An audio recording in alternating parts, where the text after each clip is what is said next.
Hey, welcome to Small Towns Unscripted, Mr. Dan, the Godfather of Beardslee, the Godfather of Land Planning. It's Nicole Turner. I'm Russ McClellan. You are now on Small Towns Unscripted. How you doing? I'm doing fine, thanks.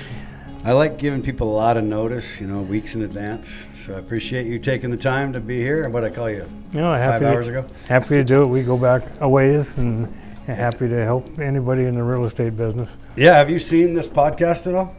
I've glanced at it. I haven't really paid much attention to it. I know you interviewed a lot of people up in Chelan and some people I know going way back, and it's all very interesting, like the Watsons and folks like that. Yeah, Watson's 110 years on the lake. Yeah. Yeah, it's kind of cool. So the idea is basically in a small town, and you know that you lived in Pateros for a long time.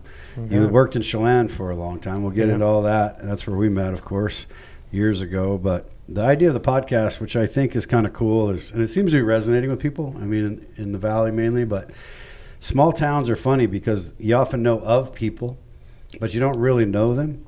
You might have known them in high school, or you might have known them at a particular job or industry, but you don't really know much about them, which is a little different than a bigger city where you just have anonymity. You go to the grocery store at Safeway in Seattle, you're not expected to run into people that are going to sit there and talk to you for hours and hours, right? So the goal is to help people get to know each other in our community, and then instead of each other, and then also just your story, because you've had an amazing life. Like everyone, they have their unique, authentic story, and your kids, grandkids, great-grandkids, whatever, one day when you're long gone, we're all long gone, we'll be able to look back and go, well, that was from the source. What he said was legit, because somebody told me this once, that history is often written by the bureaucracy or the government and the people in charge. So they tend to influence the history books theoretically, right? Rather than with technology now, we can have this forever. I often say, you knew my dad and mom pretty well, I think, or knew of them, and I wish I would have done this with them, because that age group had a whole bunch of stories. Sure. About my grandmother came to Manson on a covered wagon when she was 7, and lived to be 101 years old. So I would have loved to have her. So this is what we're trying to do, and it's a pleasure to also, like you and I'm sure there's something here I'm going to learn about you, and I don't know how long we've known each other, probably 30 years. A while, yeah. A while. Yeah. So, you were just a pup. When I worked for Bernice McCauley in I think I went to work there like in mid-90s. And then I bought Lakeland Properties in 98, June of 99 maybe. Yeah. I started managing the Erlandsen office in Chelan in 92, I think, something like that. Yeah. And I was down here in 89 where we were just talking about Steve Still, was another mentor that and he sadly passed away. But so let's go back. I mean, you graduated from your Cougar. And where did you grow up? Where did Dan Beardslee grow up? Grew up in Republic, a little town way up in the Dingleberries of Ferry County. Not even in town, I lived on a cattle ranch. And, out there in the Dingleberries, yeah. Yeah, so did you have brothers and sisters? One brother, he just passed away a couple years ago. Oh, sorry to hear that.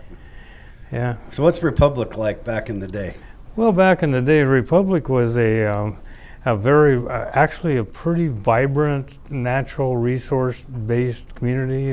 There's gold mining, a lot of mining activity up there. There was the Nob Hill mine, one of the bigger gold mines in the country.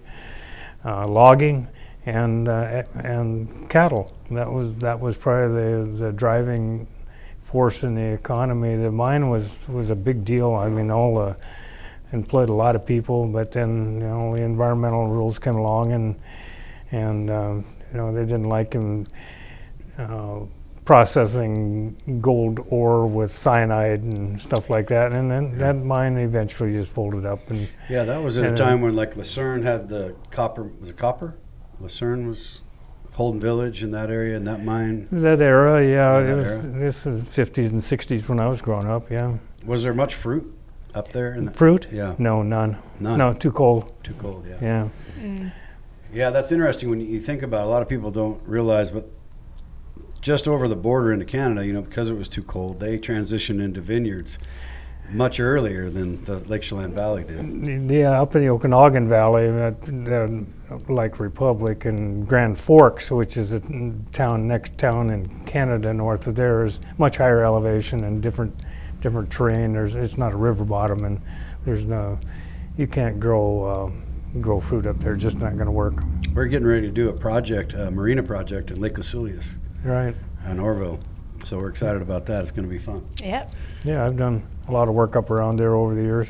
Yeah, it looks like so you grew up, went to Republic High School. Did you go straight, from high school to WSU? And looks like you graduated there in 1969 with a business administration and economics minor. That's right. Yeah. I went right from high school, went right into college, and spent 4 years there at WSU and got my degree, and I ended up being a land surveyor because I was working summers for the county survey crew when I was going to college, and right out of high school, and during summers during college, and I really liked it, and I graduated with a degree in economics. And 1969 was the year of the big Boeing bust, and way before you guys' time, but it was really depressed the economy in Washington State. I didn't have a job. I was a good student. I wasn't a straight A student, but I was, had a good GPA, but I didn't have a job. And the guy had been working as the county engineer up in Ferry County during the summers, offered me a job on Whidbey Island because he had become the county engineer in Island County, and he offered me a job because he liked me for some reason, and I didn't have a job otherwise, so I said, well, I better take that job, and that's how I ended up on Whidbey Island. So is that when you where you met your wife, is in Whidbey Island? Yeah, she was she's a Whidbey Island native, and met her over there. So you recruited a Whidbey Island girl while you're surveying Whidbey Island. What's that? You're surveying Whidbey Island in a lot of ways. Oh, yeah. I was a lot younger. Yeah, you had it going on. You're a cougar. Yeah. So, 50 years of surveying, not to fast forward because I want to kind of go through all the things you've done, and it's a fascinating career. I mean, how long did you stay there before you moved back to Central Washington? Well, I worked, my first job, as I just mentioned over there, was working for county government as a survey tech, essentially. And to get a surveyor's license, you have to have 8 years of responsible experience and then pass an exam. So it's not something you just do overnight and go get your driver's license. You have to do a lot of studying and stuff. So I was working for the county.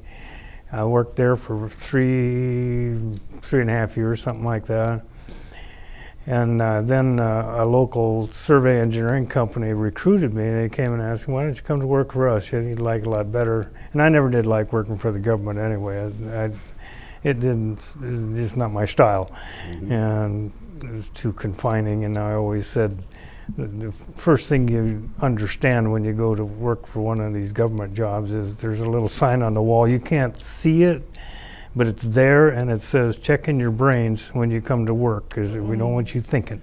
And that didn't appeal to me, and I was young and ambitious, and I didn't like that. And so this company of fairly young guys running this survey engineering company in Oak Harbor, which is on Whidbey Island, recruited me and asked me to come to work for them, and I did. And I went to work for them for around 7 years, I want to say, something like that. And I became actually the general manager of that company. We had probably 20 or 30 people working there doing engineering and surveying. And then about 1969 or 79, the Carter administration killed the economy. We had inflation of, crazy inflation. Interest rates were skyrocketed. That business was struggling.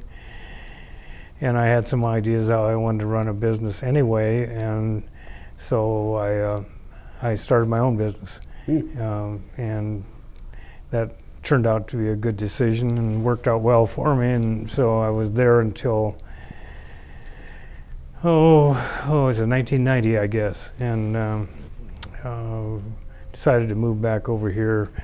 But in the meantime, during that course of that, I got very involved in the land use processes, because that's a very big part of what we were doing, and that's how I got so involved in the land use issues. So the surveying career kind of morphed into a surveying / land use consulting business, and it's treated me well over the years, and I think I've been able to help a lot of people do some stuff, and that appeals to me. No, you've helped an enormous amount of people, and you're kind of a unsung, quiet, silent hero.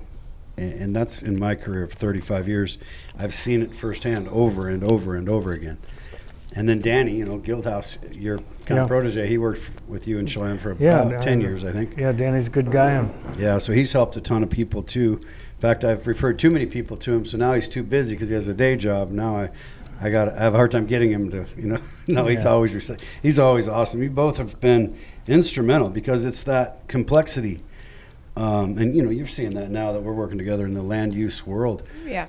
I'm curious, because you were there 20 years in Whidbey Island at a time when, like you said, Boeing, that was when they said, last one out of Seattle, turn the lights off. Yeah. Boeing's dead. You got it. Well, the last person to leave, turn the lights out. Yeah. And it's funny you said Jimmy Carter, because when I was born in '69, right? So I remember my parents, there was like an Oscar Mayer, Jimmy Carter had a way of screwing up the USA. Like there was this thing like a moniker or something? Yeah, like a little joke, right? And as a little kid, it stuck with me the whole time. Oscar Mayer had a commercial with the hot dogs. Yeah. Anyway, it's kind of funny that as soon as you said that, I was like, I remember my dad talking about that. And the same, do you think the same issues that were in Whidbey Island, in the early 70s and the 20 years you saw there, obviously it wasn't as big and as populated as it is now. Do you think they're very similar to what we're seeing here? Yeah, really, really very similar. And how would you describe what I'm saying, like to a layman that, like, here's the issue that I see right now, to really interject to get you where my mind's at.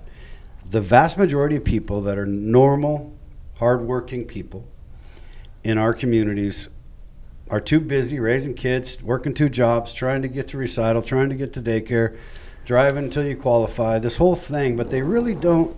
And how would they understand the land use issues and how then they get affected when they go to buy a house or can't buy a house? Well, that's the way I always put that, Russ, is the people you're describing, the average person on the street that's not involved in land use processes, it never affects their daily lives until it does. And when it does, it affects them it can affect them in a very dramatic way. And they say, well, how did that happen? And it's because you weren't paying attention. But why would you be paying attention? Yeah. Nobody pays attention to that stuff. Like you said, you got kids to raise and a job and the normal stuff that are car payment to make. You're not involved in that stuff. I don't have time to go down to the courthouse and listen to the planning commission meetings, and if I did, I wouldn't know what I was listening to anyway. No, and so in Whidbey Island, right, it was pretty small, I would imagine, in the early 70s. It wasn't... Yeah, I think population in Whidbey Island and maybe 30,000 people, something like that. But when I was there, it was the time when people were moving out of California and they wanted to come to Whidbey Island because they loved the rural character. Imagine that. And without a trace of irony, as soon as they got there and built their house, they would fight everybody else that wanted to move there. I wonder where we've seen that happen. And then what I've always said, well, those kind of people who all of a sudden get involved in the land use politics and say, well, the only noble thing for you to do if you're really interested in preserving that rural character is to tear down your house and get out of here. That would be the only noble thing to do. Yeah, well, noble isn't really on the agenda. I call it the slice of heaven mentality, which you can't blame someone for wanting to go somewhere. That's desirable. Yep. And then wanting to preserve that desirability. The challenge becomes, as we're seeing now, the affordability everywhere in rural America that is within a 3-hour drive of a metropolitan major city, especially that has a weather difference. Like we have 300 days of sunshine, they don't on the west side. I don't blame anybody for wanting to be here. And going back in time, I wish I could go back to the 80s and where I grew up in Manson and where my dad grew up and my mom grew up. But it's this concept that only those with resources can literally freeze time. And if you have time and money, which I call, and you know what, I've said it to you before, the vocal minority that thinks they're the majority are showing up at meetings and burning torches and, pitchforks and, and they got the lawyers and they're raising hell and they're playing on the naivete of what I call the silent majority that are busy raising their families, working 2 jobs, trying to make ends meet and can't afford a damn house to rent, let alone buy. And unfortunately, that to me, I get pretty passionate about this, and there's a lot of activist groups in our area, every area, that play on that naivete. So they won't tell them the whole truth. They'll say, oh, do you want this to turn into that? And then they're like, no, I don't want that. The normal person's like, yeah, why would I want that? But what they're really doing is disguising the fact that it's very simple. I mean, you have an economics degree, I have an economics degree. Supply and demand is a pretty relevant tool, and if you have X houses and a hell of a lot more people want to buy those houses and you never let another house get built, I wonder why these houses are so expensive when the demand is high. So to me, what you've done in your career, what I've watched you do, and other guys like Jack Corning was another good example, where you really try like hell to influence the policies at the ground level. But it's difficult, isn't it? I mean, it's been a 50-year challenge for you, but you keep doing it. Yeah. And I admire that. I never claimed to be very smart.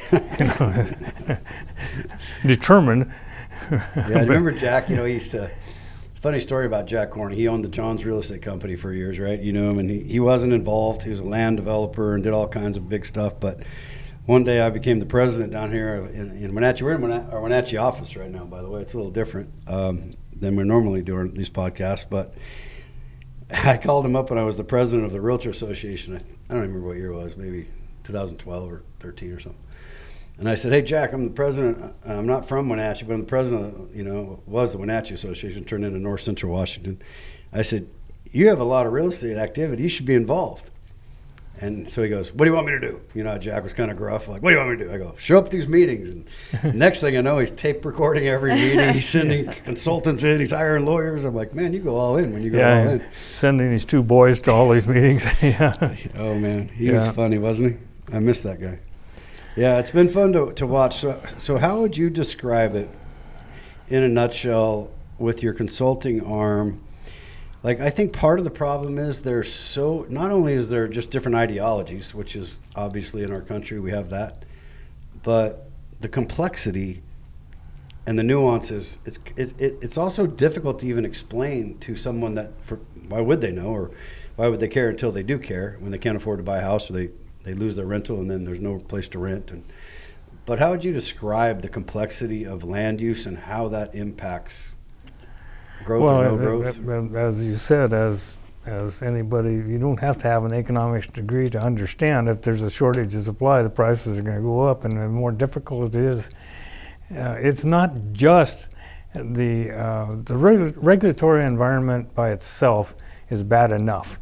It's very tough to get any new house built, from start to finish, whether you're subdividing the land or whatever you're doing, just building a house, it's difficult enough.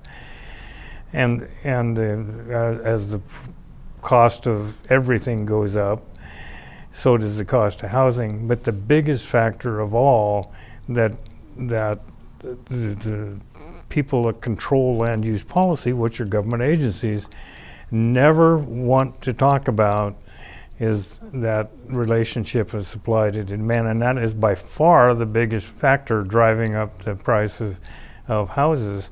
The Growth Management Act, which was adopted by Washington State, has been a complete disaster.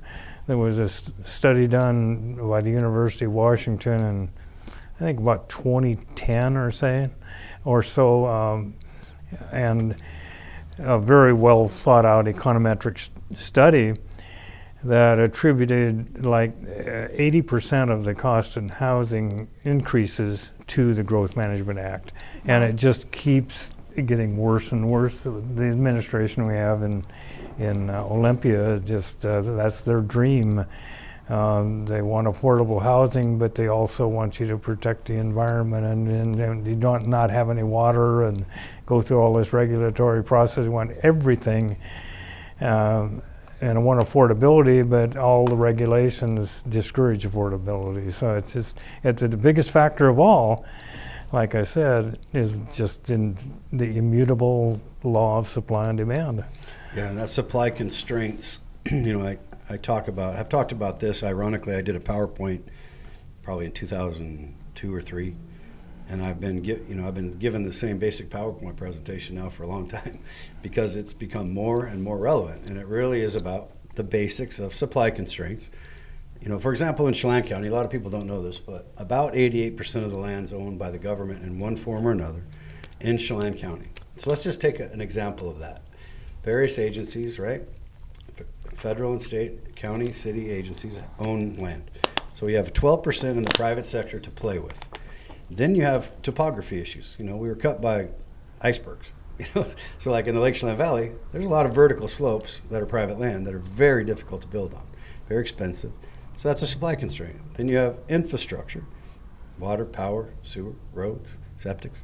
And every year, whether it's gun laws or septic laws or these little chip away laws, right? That's, to me, that's in my career. I've seen it like just a little move here and a little move there and a little move here. Yeah, it's just death by 1,000 cuts. Yeah. It's incrementalism. Whatever you want to say. The state passes the energy code and adds 40% to the cost of a house.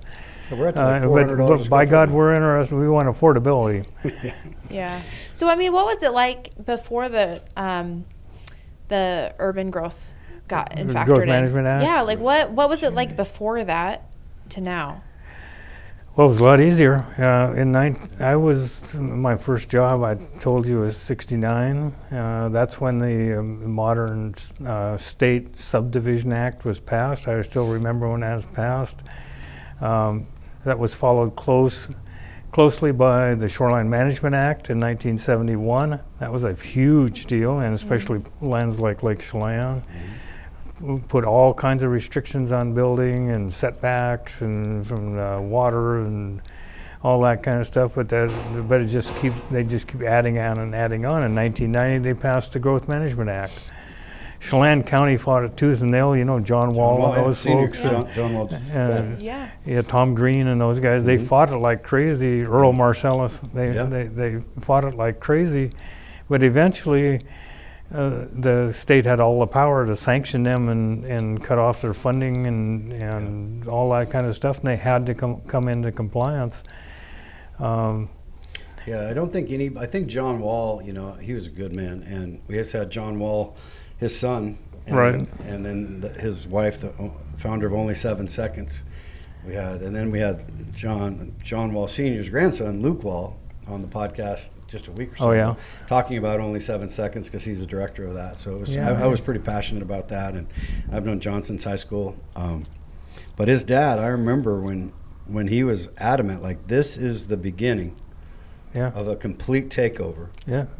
And they're holding us hostage with the funding that we deserve, but the money goes there, and then to simplify it, and it's complicated, but basically we're not going to give you the money that we could give you and hold you hostage until you kind of roll over. And he was right. I remember my dad saying one time, and it's all this control, right? To answer your question, I remember like in spray drift rules, like my dad said, wait a minute, I got to hire somebody to tell somebody not to drive. Like, it was so weird that he had to do that, and it just added a cost. And he's like, wait a minute, back then he raised 3 kids on 10 acres of apples. So then there's the ideology, well, wait a minute, well, if somebody's spraying, you shouldn't spray someone and go and buy in a car. So there was this logical, like, the perspective, if you didn't understand farming, you'd be like, yeah, my dad would be like, it's a rural road, and you're watching us spray. I have to pay somebody now that I can't afford. Right. So I don't understand it. Like, stop your car. Wait. It's a rural road. It's not a highway. It's not a freeway.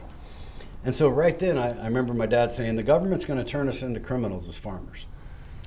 A good example locally is, one of the big things in the Growth Management Act, in general terms, they talk about preservation of agricultural lands of long-term significance. It's just talk, because everything they do discourages ag. For instance, you were asking what things were like back in, the 70s or maybe before that. The orchards, for instance. Here's a great example. The tree fruit industry in this area is a tough business right now. It's really tough, especially for small operators. Somebody that has 20 or 30 acres of pears, say up in Kashmir, and a house. And they're the third generation owners of this house. And they want to, say, retire and sell the orchard to somebody.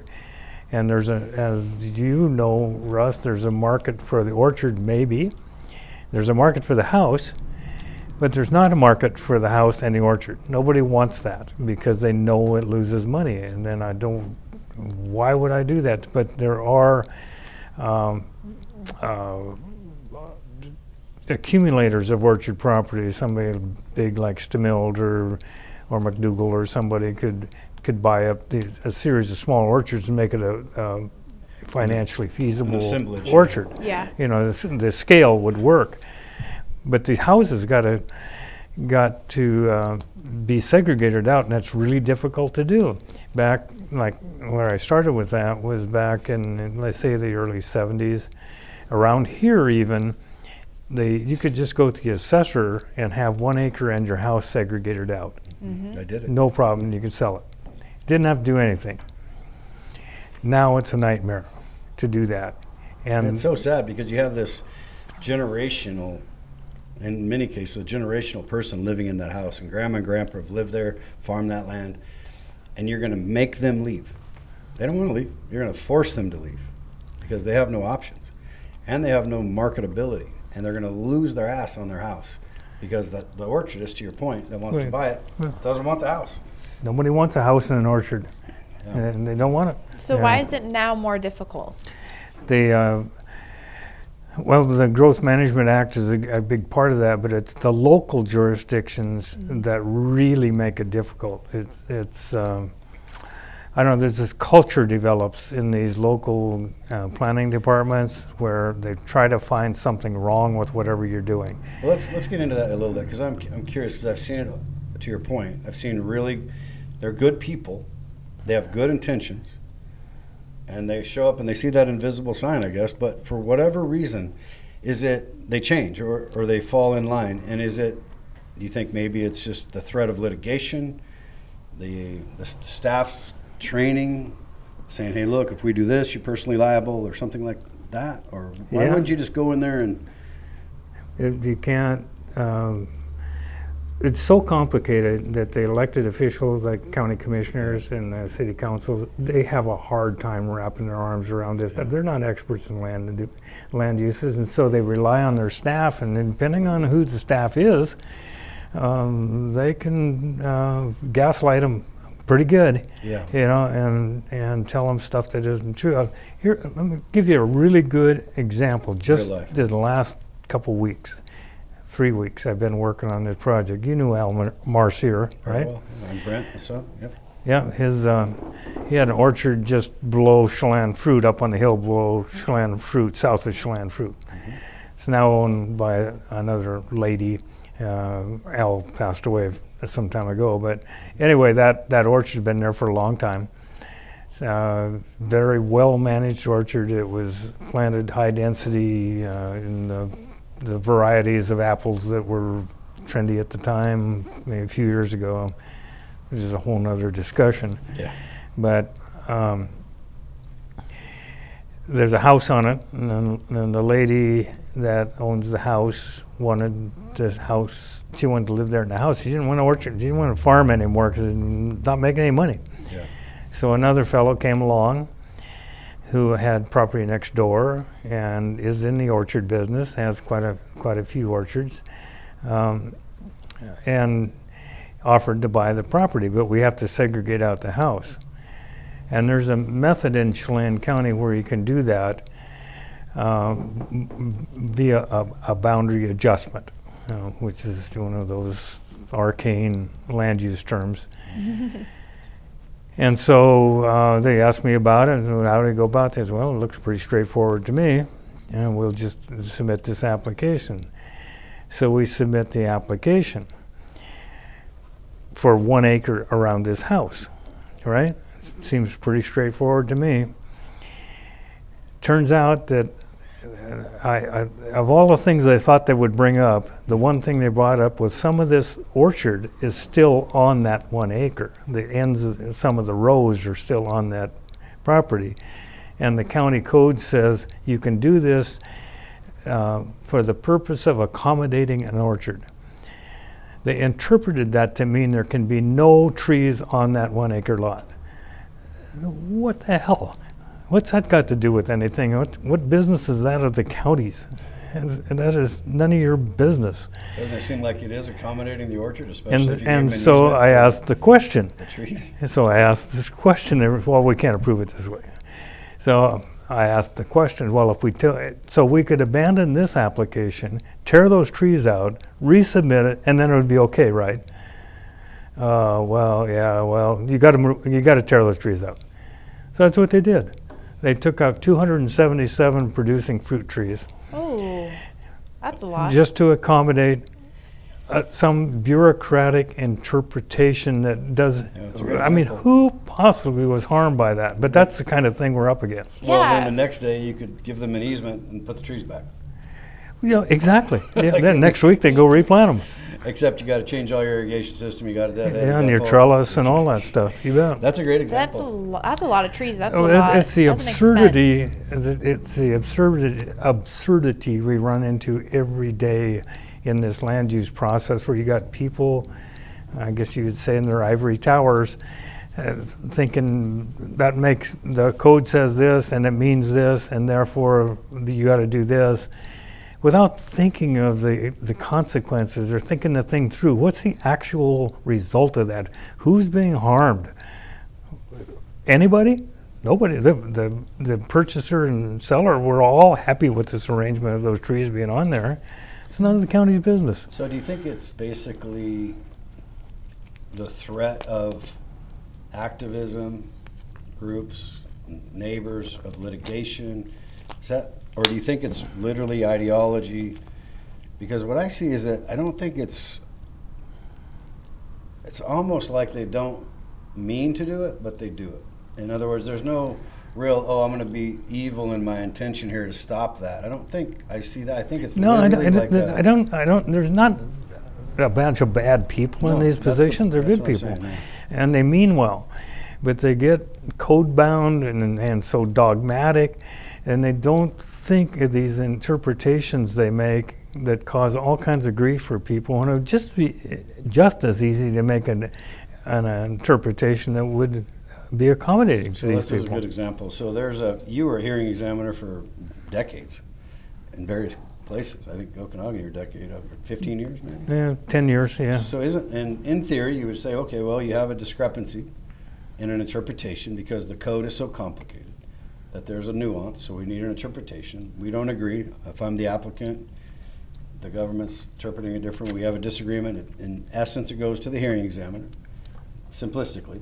And then that person is theoretically the person that looks at it from a practical, right? You're going to be a decision maker. But in reality, that person can be easily just a yes person. Well, you know who's paying their wages, right? Right. A good example, here's how it works. So take this example I was just talking to you about. We could have appealed that decision but here's what you have to do. You can't even take it to court without exhausting your administrative remedies. And your first administrative remedy is to appeal it to the hearing examiner. Right. The Chelan County hearing examiner has not granted an appeal in 83 tries. Nobody's going to do that. Why would you do that? And then if you lose that appeal, you'd have to sue. So that would be $50,000 or $60,000 out of your pocket probably, with an uncertain outcome, and your sale has gone away. Yeah. But who's going to do that? So it's, they got a gun to your head essentially, and force you to do these things that make no sense. Yeah, it's just fascinating that these stories are real, and I've watched you, and I've watched many clients of mine, friends of mine that you've helped and tried to help, and what I tell you, you need to clone yourself and start talking into a microphone for about 5 weeks so we can keep this knowledge, because what I see happening is the knowledge is you're just kind of losing the ability to even challenge. Where, to your point, when someone says, well, if you don't like it, you could sue me as a government. Well, I'm suing all the constituents of the government. I'm not suing a human. I'm suing the entire county. How am I going to do that? 50, 60 grand that's like in the first week. If you go to appeals and you go to 5 years, you're talking hundreds of thousands of dollars. Right. And 5 years of your life or more. It just, to me, it's a kind of a weird system, and it's a confusing system because, again, they're nice people, they're good people, but it's become so overwhelmingly complex. I think that you're right, that interpretation of the rule has become more important than the rule, and that can change. Yeah, and that's what I always said as a consultant on a theoretical level. Anyway, I don't really care what the rules are. I just want to know what the rules are. Don't surprise me by making up new rules, and that happens all the time. But if we bring it back, because a lot of people, what we started this conversation with is they don't know why prices are going up so much, or why new construction is so expensive, or why development and all these things. So when you break it down in like that, if you have to pay X amount just to have dirt in order to put a foundation on it, you're going to see why these prices are going up on a basis level. It's not only that, but just the direct payments to government. 40% of the cost of a house is direct payments to the government. Dang. By the time you pay your sales tax, your building permit fees, your hookup fees, all of that, 40% of the cost of new construction is direct payments to the government. Yeah, I was talking earlier about the 88% of land owned by the government, topography, infrastructure, zoning, and then the bigger one that I think, to your point, is, and I agree 100%, is the lack of predictability.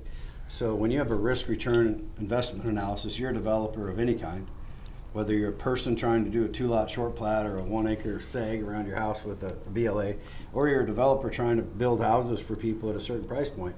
We often get the question is, why do these damn developers only build, $1 million houses? Well, it's really a function of cost and return. If it costs me X and I make less than that if I sell the lots, there's no incentive. There's a de-incentivizing that happens because there's no. Even if you would just say, here's the rules, and here's where we're going to go with it, so there's predictability. So I can't, like I joke around, I go, you can go a year or two into something and then they'll, okay, I'm going to let you do it. You got preliminary plat approval. Just build a sidewalk to Seattle and you'll be good. And I take that to the extreme example because some of this stuff is like they technically will approve it. And I know there's a lot of really hard, I'm not hammering on the government. I'm just kind of like the reality to your point. I want people to realize that I've met, and we're involved in this. You're working with us on some stuff, and we're trying to do some essential worker housing, and it's a long, arduous process. For sure. The way I put it is there's in the development business, there's essentially three kinds of risk. There's the market risk that you guys deal with. You know what the market's doing. Is there a market for this product? There's a development risk, which is what you might experience in developing cost-wise. You might hit a house, a rock the size of a house when you're trying to build a road or something. There's that risk, and you can manage that risk. The third risk is the regulatory risk, and that's the most unpredictable of all, and the biggest risk you're going to take is that regulatory risk. And you look at a home builder, and you think, well, somebody will say, well, you should build it for this amount. And why would I? I like all these regulations. if I'm making 15% on my project, 15% of a $600,000 home is much better than 15% of a $150,000 home. Thank you very much for your constricting the supply.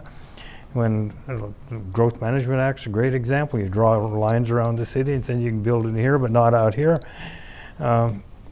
There's no Adam Smith.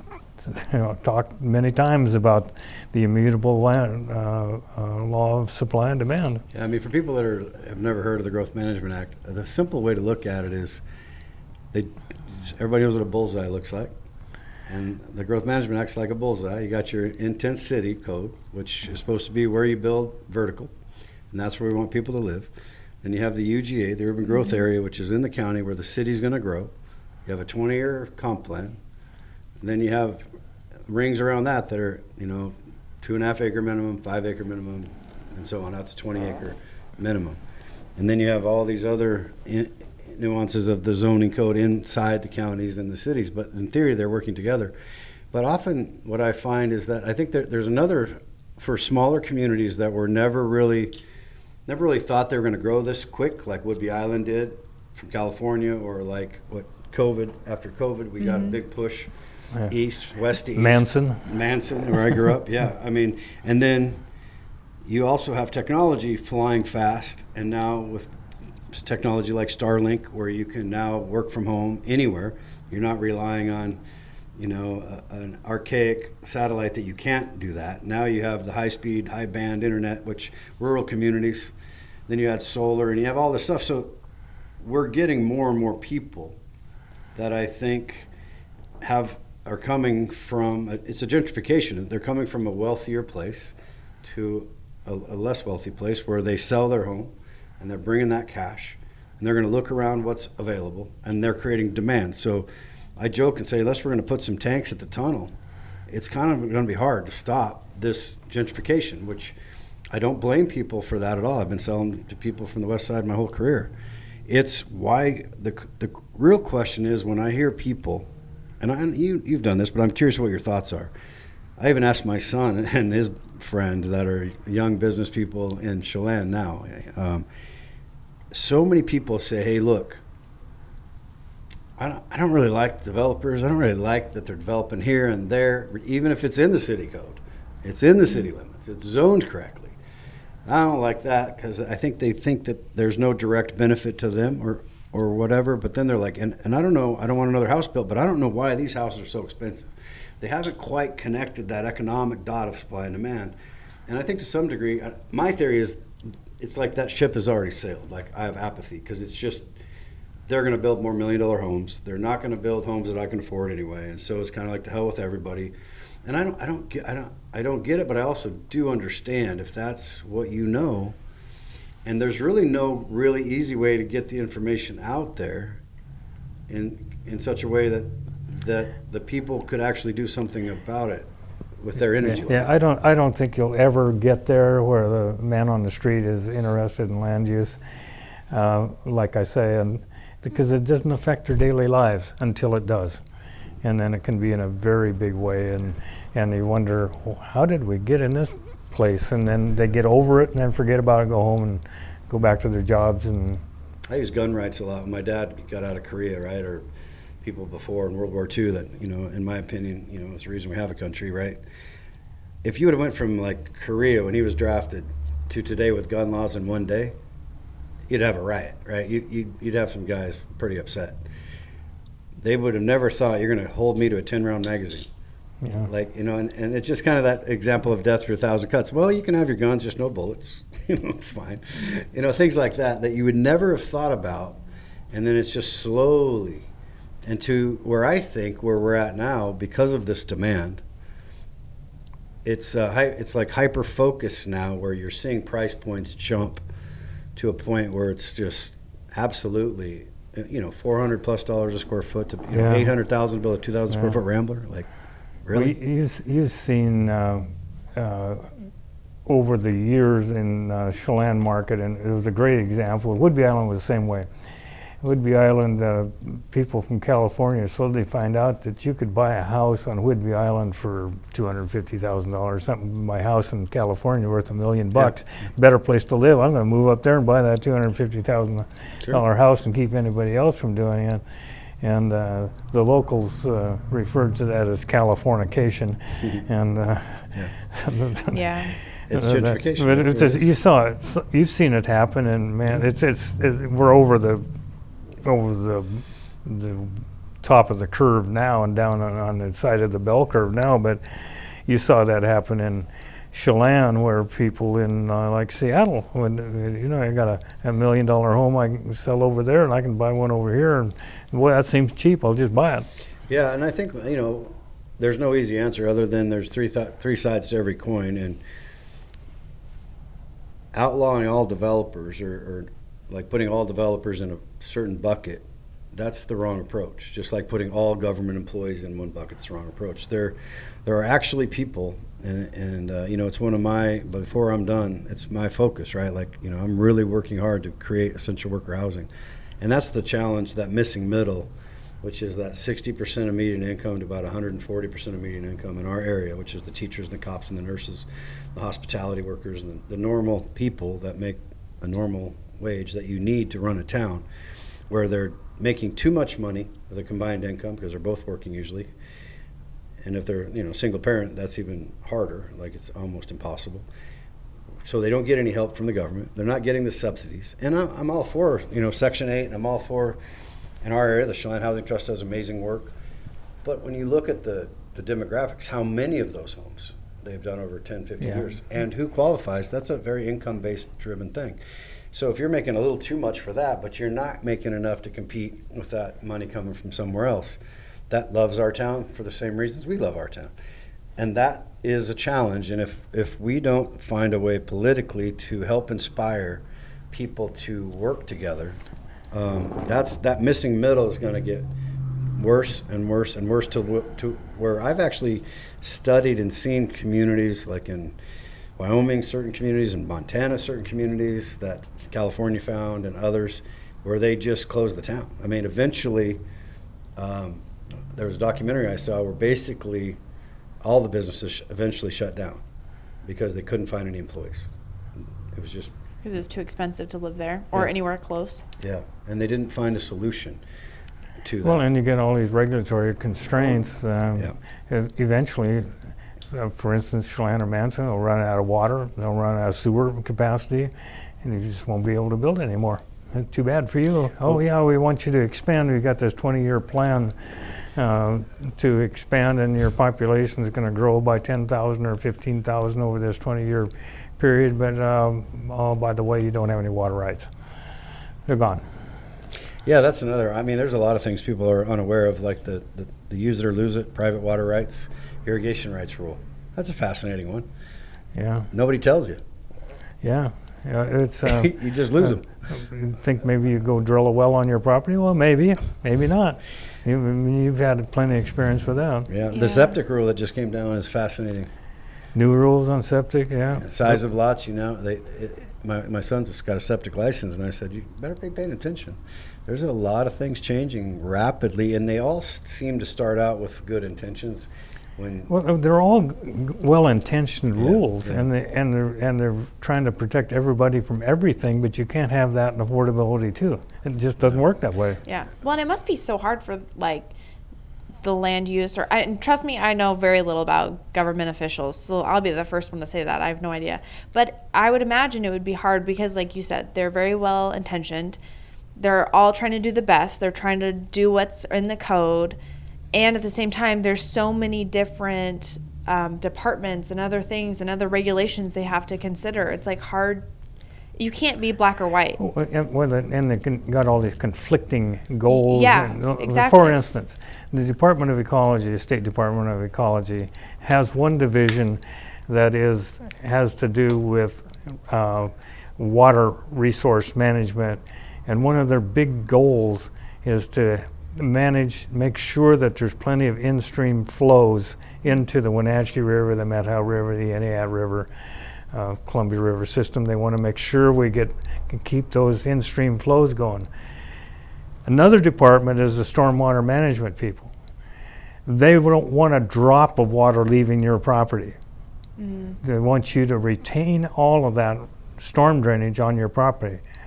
Two completely different goals that conflict, and both of them cause big trouble. Well, it's almost like another good example is the ADU mandate that a lot of people like. You know, they have the ability, and it's all about affordable housing. That was where it was driven from the state government, my understanding. And then it goes right in the face of GMA. Like it actually jumps over all the rules of GMA and says, now you can put an ADU in your backyard or two. Whatever feels good at the moment. And so I've had like fire marshal type people go, wait a minute, like we had these streets designed. Now we're going to double the residences. Or triple. Like especially in Seattle and some of the other areas where, man, there's people taking advantage of that. And I get it because now you can have another, it's more supply. But it kind of goes exactly, and from the outside looking in, I'm not an expert in it, but it looks like it goes right in it kind of throws the GMA code away and then goes into a different code. And now you can do it, even though you couldn't do it before. Yeah, it's condominiumizing air rights. But do we have the infrastructure to just start doing ADUs? Well, it depends on who you're talking to, because that's the thing, right? It's like, on one hand, you have this whole mechanism that's stopping subdivisions and stopping plan developments, and then on the other hand, you jump over that and go, well, here's a quick fix. Let's just let you do that, which is good, I guess. I mean, that's an increased supply, which is ultimately what's driving price. Yeah. Ultimately, it's supply and demand. And unless you can figure out a way to slow demand to balance out the curve, you have two choices. You slow demand or you increase supply, or both. And if you don't increase supply and demand increases at an increasing rate, prices will go up. But also, if you drop demand too low, then people will lose the equity they have in their property, in their home, which most of the time is the majority of people's like retirement. Yeah. So you don't want to like also crash that too much either, you know? Yeah, balance for sure. So, you know, this for people don't know your history. I'm going to read some of this stuff. You've been a land surveyor consultant for 50 years. You practice land surveying and land use consulting on Whidbey Island for 20. Been licensed for 50 years. Been a land surveyor longer than that. Yeah, you're surveying without a license probably in the glory days. Practice land surveying and land consulting in North Central Washington for 33 years. You're the past president of Land Survey Association of Washington, awarded National Survey Project of the Year, served 3 times on the Department of Natural Resources Survey Advisory Board, represented builders and realtors in land use for over 15 years, and you were a hearing examiner and consultant and troublemaker, question asker. Like, that's the thing, you know, when I remember a time, it was maybe 10 years ago, or was it maybe less than that, 5 years ago, when we had that East Wenatchee. I was down here working. We mobilized the realtors to help stop the sewer connection. Remember that? There was there was going to be a rule that you had to connect to sewer if you did a short plat or something. We had everybody show up at the meeting, and they changed. It actually worked, you know. They stopped that rule. Well, if it affects daily life, you get people's attention, but if it doesn't, you know, these obscure things like comprehensive plans and like we were talking before we started this conversation about these countywide planning policies. Nobody knows anything about it, what's going on. It just happens in some weird space we don't know. And it sets the rules, sets the framework for what's coming down the pike in terms of regulation, but nobody ever shows up to this hearing. Why would they? First of all, it's probably a waste of time, and secondly, they don't understand it anyway, and why would they? Yeah, and I also believe that because of that apathy and just the lack of information and knowledge, you have an understaffed government that's overworked in some cases and no motivation to say yes to a complex project. So to me, it's almost like, I don't blame, I mean, if you say no, I get paid the same if I say yes. And there's a lot less work if I say no. Yeah, and that's a cynical way of looking at it, but it's a culture that develops within these regulatory departments, and I've seen it for years and years and years, and I don't know how that can be overcome. It takes really strong leadership from the elected officials to overcome that. And I'll have to say, if I can put in a plug for Douglas County, those commissioners are doing a wonderful job over there, and they're not perfect by any means, but they're really trying, and they're not just doing what feels good. They're actually doing some management. So kudos to them. But it's rare you see that. But So what's this? and it doesn't you still got the regulations to deal What with. do you think? What do you think if there is a solution? You've been 50 years or more doing this.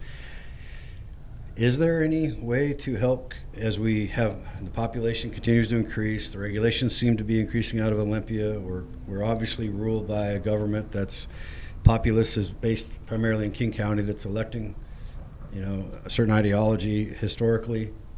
I don't think that's probably going to change in this state. Do you think there's any?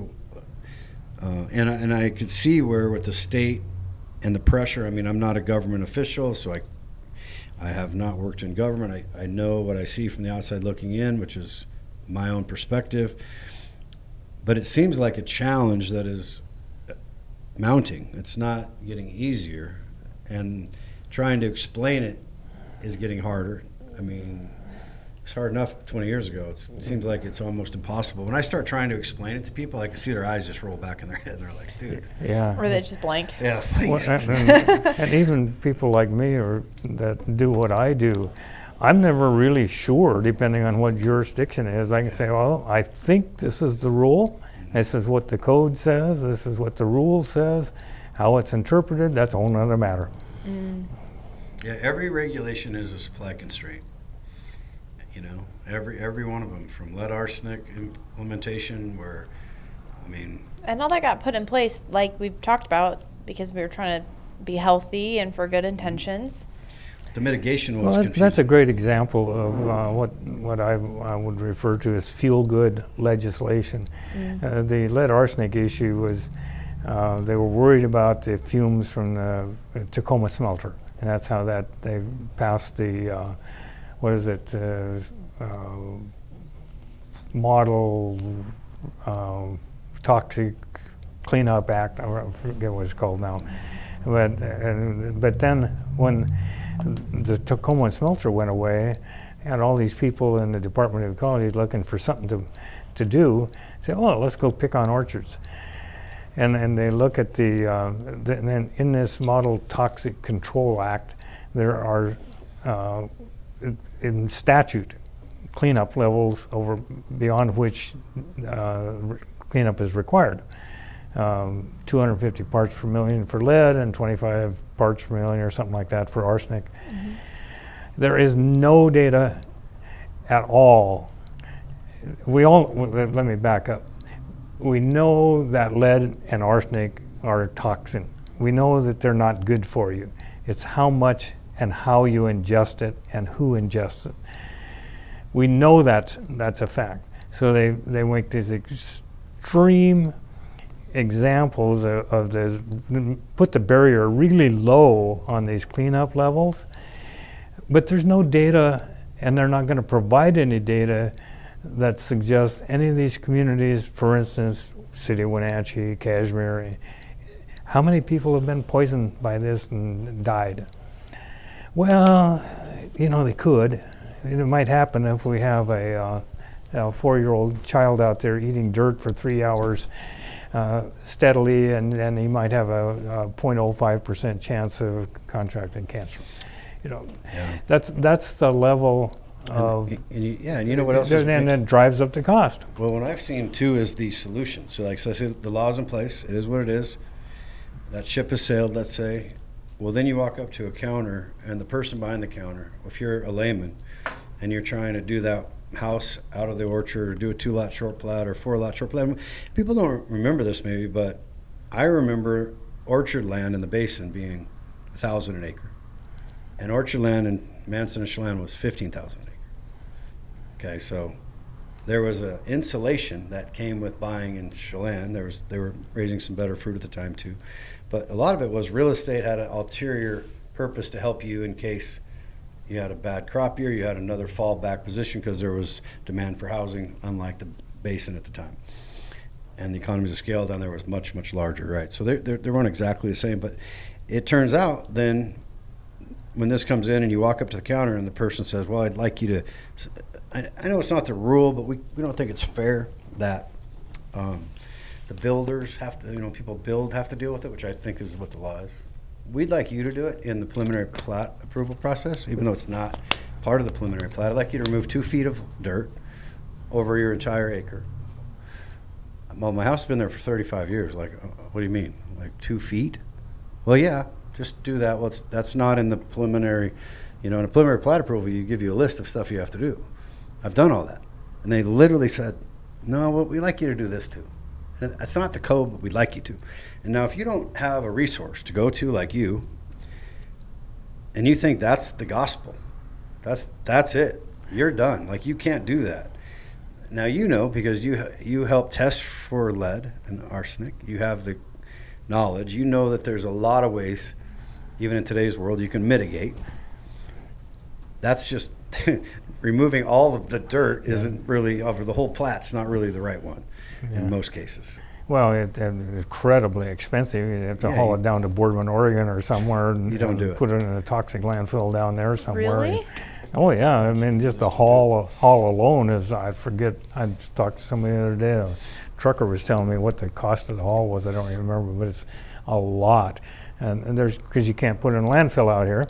You got to put it in this special toxic landfill. Yeah, so that to me, that's a supply constraint, because that's an economic constraint that stops the development, stops the process. And it's just one of a long list of things like that. And they don't even have the authority to say that.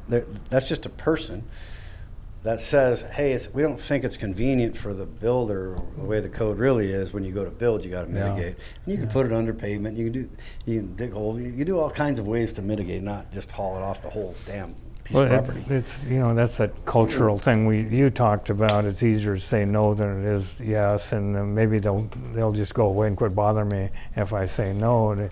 And I've sat at these counters waiting in like a community development department or planning department. I've sat there and listened to the conversations going on between the staff and somebody comes to the counter asking questions. And it's not uncommon that they just told a bunch of baloney. That's not what the probably sometimes they don't the rule is, but that gets them to go away. That's I mean, it's not that they're bad people. No. Don't misunderstand me. This is just human nature. Yeah, and you don't know what you don't know, so you're trying to answer the question. You haven't been trained. Whatever the reason is, it is so complex. And as I see historical information, that's being lost. Like, there's a history of all these things. Like you just described where it all came from, the smelter plant in Tacoma. Right. Well, as you age up and the knowledge goes away and the ideology gets adopted, it becomes normal.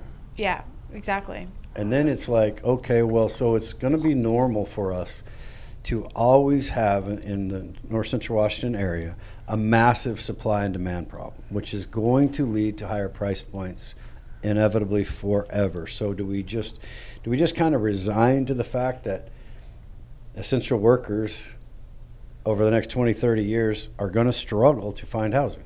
Yeah, I don't know. I don't see any solution. The trend is certainly that way. I don't. We can argue till we're blue in the face about these hypocritical rules or hypocrisy in these rules and the conflicting regulations and the nonsense that occurs. But I don't. There's nothing going to happen in my lifetime, which is not all that. I'm in my third quarter, fourth quarter now, so. It's double overtime. So let me ask you some fun things. That's kind of the tough stuff that we're all struggling with on a daily basis, trying to help people, and to your point, I get people call me all the time, hey, my mom passed away, the orchard's got to go, so this is real life. I'm really trying to help people, and you're exactly right. When it affects them and they get knowledge about it, they're like, what the hell? Like, how did that happen? And so I feel for them, and if it wasn't for people like you, it'd be a lot worse. And I know I've referred many people to you because there's not too many people that know. I call you the Godfather of Land Planning because I think I don't know if you wrote the whole code or the whole code, but it's amazing. You're like a walking encyclopedia, and you can connect these dots. So again, going back to a small orchard, just in the last couple of years, I don't know how many people I've helped with that exact situation where they have a small legacy orchard, 20, 30, 40 acres. It's not profitable anymore. But it might be if people, somebody, a large operator can accumulate 40, 40, 40. They don't want the houses though, and it's just extraordinarily difficult to get those houses extracted. It's expensive, uncertain, and may not even be able to do it. They just because the rules are so difficult. You remember back when Buell Hawkins was, I think, the county commissioner, and they developed the on-farm, non-farm income, and that kind of ultimately led to tasting rooms and restaurants like Blueberry Hills, and where the government really was trying to help farmers that were struggling, and that like crop year of '98, I think, was really devastating, and somewhere that's the ag tourism component came in. So that creativity can be done. Like I remember they packed all the farmers were struggling and they were going to go out of business, and they were like, hey, I need to be a mechanic in my shop. I know it's not zoned for that, but I need to run a business out of here. And the government at the time, if I remember right, maybe you can correct me, but I remember them trying everything they could to allow flexibility inside the zoning. Yeah, I don't remember that particular instance. Been through so many of those wars, But Chelan County has, back up just a little bit, pear industry. Pear orchards from Monitor to Leavenworth, where all these pear orchards are, that's world famous pear orcharding, right? Mm-hmm. 2023 was devastating. A lot of the pears, they never even picked pears. They had a frost in April, I think, that just killed all the buds, and it was really a terrible year. They get those two back to back, and that really caused, they might have crop insurance, but that's only going to help a little bit. Yeah, and get 2 or 3 of those years back to back, and that industry is really on its lips. So Chelan County has formed this, they call it a task force, to try and see what they can do about preserving ag. And that seems to be the stated goal. I went to a meeting there, I don't know, a month ago, I guess, and it was a lot of talk, and it was just talk. I don't know that we have any solutions, and I didn't hear any, but that was just the first meeting. So maybe something will come of that. I hope so. Yeah. Well, but they want to preserve more ag, you said? Well, they're trying to preserve the agriculture we already have. Yeah. And what's getting, and all the regulations get in the way of that. They have these lofty goals of preserving ag, but all the actions they take discourage ag and make it tough to farm. And you stop the short plat process, the subdivision process. You make it very difficult. So you kind of get stuck. Well, I can't just do like ag, that I can't do one I development. was telling you about last week of Al Marcier's old orchard. Yeah. Why do you do that? Yeah. Just take out 277 perfectly good trees for no reason at all. That I legally could put back the next day. Yeah, exactly. With an easement. Anyway, tell me some of the I mean, you're like Superman, Zorro, and Flash Gordon all put together. Superhero for land use. Yeah, right. So what are some of the you lived in Pateros. How long did you live in Pateros up there on the hill? I lived 20 years there. 20 years? Yeah. First we lived on the water. We had a little place down on the river next to the PD waterfront. And when we first moved there, then we moved up on the hill later on. So we were there 20 years. Beautiful spot. It was a gorgeous spot. You were talking about small towns, though, and just the theme of your podcast. Yeah. And I lived in small towns all my life. And the biggest place I ever lived was Pullman, going to school. Going to school, yeah. It's not like it's a big town. Yeah. But started to observe over the years, like growing up in a little town like Republic and stuff, and it kind of been. There's people been there for multi-generations, mm-hmm. and it seems like if you haven't been there at least maybe your third generation, you're really still a little suspect. Yeah, you know what I mean? My kids are 5th generation, and I have people tell me, "Well, I've been here 5 years." And I'm like, "Good. I mean, if you're a nice person, you're local to me." I mean. Yeah. But there are some people that have been here a couple days. It's sort of a cultural thing. I don't know what it is. Maybe I'm all wrong about that. It's just the way it feels. It is true. No, it seems like it's a repeat. I just think that if you're a good person, you should be treated like a local, and if you live there. And yeah, you should also have some respect for the people that founded the town, the families that have been there forever, and just not pay homage to them, but just respect them. Like they fought a fight to stay there. Yeah. I mean, man, it's you think about all of what those some of those original farmers. You might know this. You remember the wooden flumes coming out of Goat Mountain that feed all of Manson? The what now? They're wooden flumes that irrigated back in the day.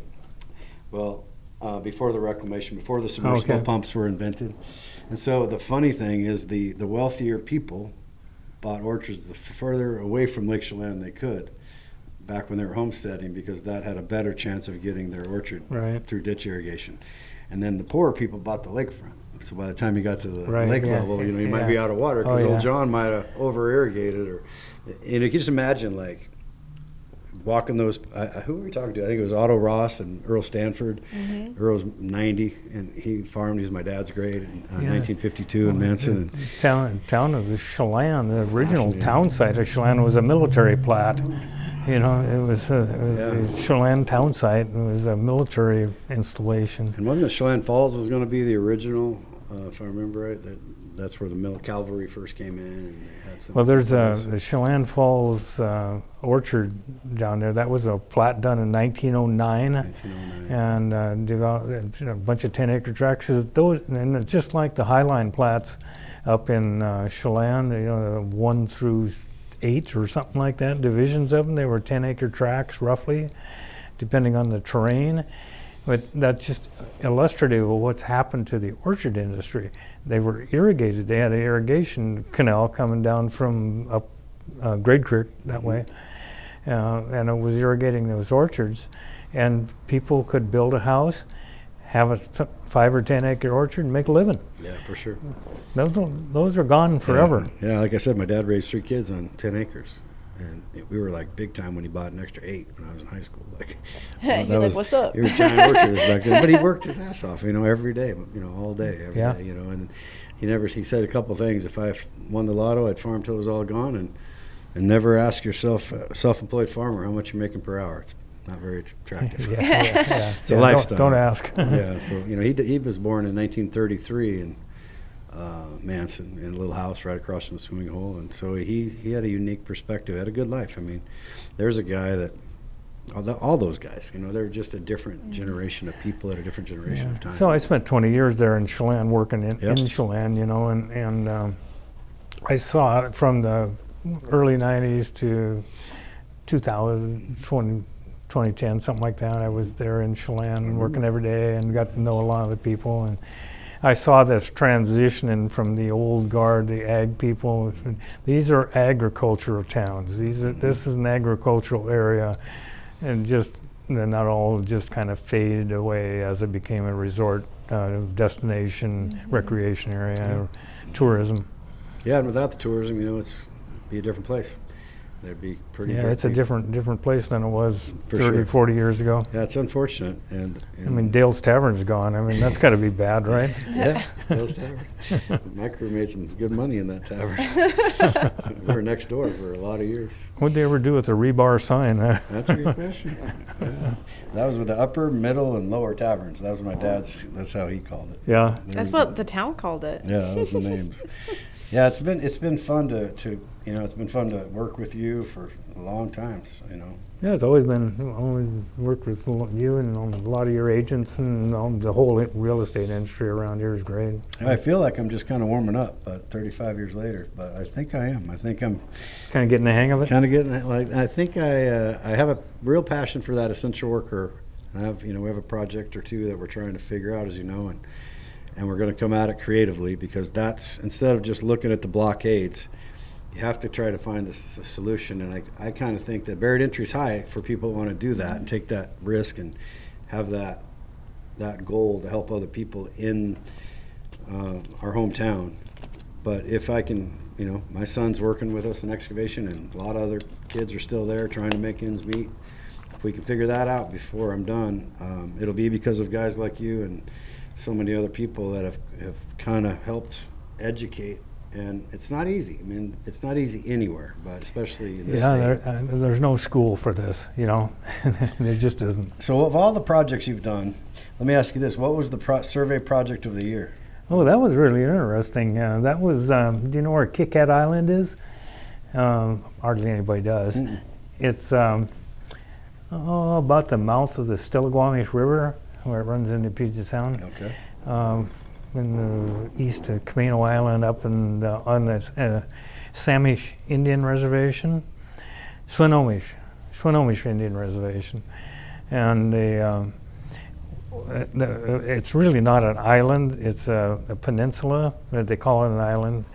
And the Seattle City Light and Snohomish PUD were proposing to build a nuke out there, and this was in the early 80s.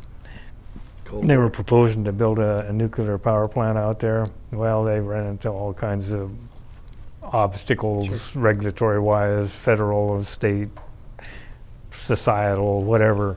Nobody wanted, probably about the time Chernobyl blew up. I don't know, but anyway, they needed to have a really comprehensive survey of that, and it was a really complicated, and I don't even try to explain the details. It was a really complicated survey. I got involved in that, and at the time, a friend of mine was on the national board of surveyors, or anyway, he was bigwig in surveying and on the national level, and he said, "Why don't you submit that for the survey project of the year?" Well, okay. And it was a really complicated and really challenging survey, and submitted it, and they gave me that award. So for what that's worth. It's funny because you know how you think of surveying and land surveying and how much it's changed. I don't know if you've ever read much on. I think it's Davy Crockett was a surveyor, and he got in big trouble. Like, kind of the landmarks would change, you know. But when you used to have like landmarks, like it's the big tree, then you go 200 feet. To where Joe shot the bear. Yeah, where Joe shot the bear. Yeah. And then you look at these old plats and it's like, what? Yeah. Those old legal descriptions on the East Coast are like that, you know. Yeah. It's all natural monuments versus we have out here, we have the rectangular survey system. It's completely different. But yeah, the tools have certainly changed since I started. Yeah, now there's GPS. Yeah. You know, It's all kinds of stuff, drones and all I remember kinds of like a lot of stuff we did with Chelan Vista Heights and John, right? Before he surveyed it, right? I used to tell people, I think the surveyors back in the day, early 1900s, you know, depending on who it was, and if they had whiskey or no whiskey, they'd be like, yeah, it's over there.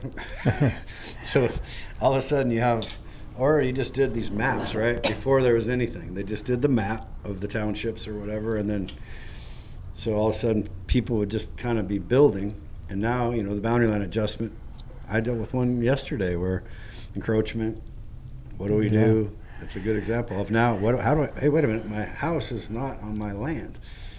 Or the edge of my house, like, what do I have to cut off the edge of my house? Like, it's funny what people get, you know. Yeah, it's a challenge. Yeah, I've seen it all. You've seen it all? Well, is there anything that sticks out in your mind, like that you've really just enjoyed most about your 50-year plus career? Oh, there's no question, just helping people through the regulatory processes. And I like surveying because it's technically just fits my mind pretty well. But helping people, that's the farmers in particular. Right now, I'm helping a lot of farmers, and they really appreciate it because they're just lost. They have no clue how to even approach these issues, and if I can help them, that's very rewarding. Awesome. Well, it's a good place to end it because that's who you've always been for me. You've been that guy that I knew that if I turned you on to a farmer, especially, really anybody, and you took the case, they were in better hands than they were when they started. Well, we try. And Godfather. not always successful. Well, Dan, we've been talking for an hour and a half, I think. Yeah. I really appreciate this conversation. I love that we've had it and had the time to spend together today. And I know it's a complicated issue, and there's three sides to every coin, but I appreciate all you're trying to do. Yeah. Well, thank you. Yeah. All right. See you later, guys.